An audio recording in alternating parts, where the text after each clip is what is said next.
6 મહિનાની મહેનત છે. સસ્તું રીતે તમારો સાથ અને સહકાર મળવો જોઈએ. આપણે અહીંયા શો ચાલુ કરીએ એટલે શોને 2 પાર્ટમાં પાર્ટ કરેલું છે.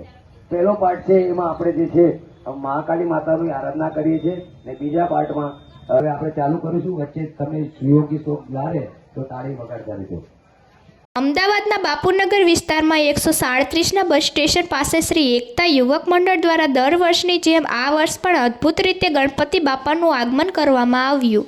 અહીંયા મંડળ દ્વારા દરરોજ રાત્રે પૌરાણિક કથાનું નાટ્યક્રમ રીતે પાત્રો ભજવીને મંડળ દ્વારા લોકોને મનોરંજન પૂરું પાડવામાં આવ્યું. અહીંયા વરસતા વરસાદની પણ પરવા કર્યા વગર લોકો કલાકો સુધી લાઇનમાં ઊભા રહીને દાદાના દર્શન કરી ધન્યતા અનુભવી રહ્યા હતા. પ્રતિનિધિ ધર્મેશભાઈ ગુપ્તા, દીવ મિરર ન્યૂઝ.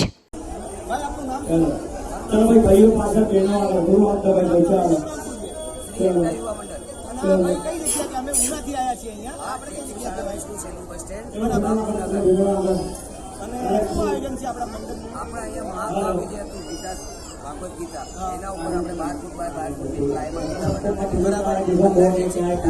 અર્જુન બનાવેલા છે.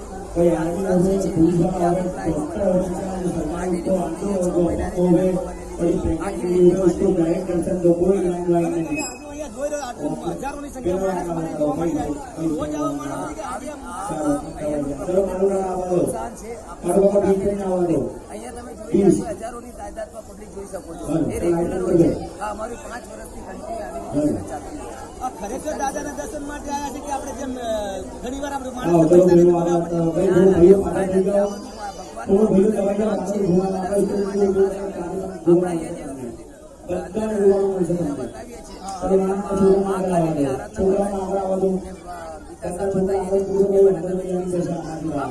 પૈસા વીઆઈપી એન્ટ્રી છે 12 જોઈ શકો છો રેગ્યુલર એન્ટ્રી. બરાબર. ચલો ધન્યવાદ સાહેબ. ભગવાન દાદા તમારી મનોકામના પૂરી કરે અને અહીંયા આવનાર દરેક ભક્તોની મનોકામના દાદા પૂરી કરે એવા આશ્રય સાથે અમદાવાદ.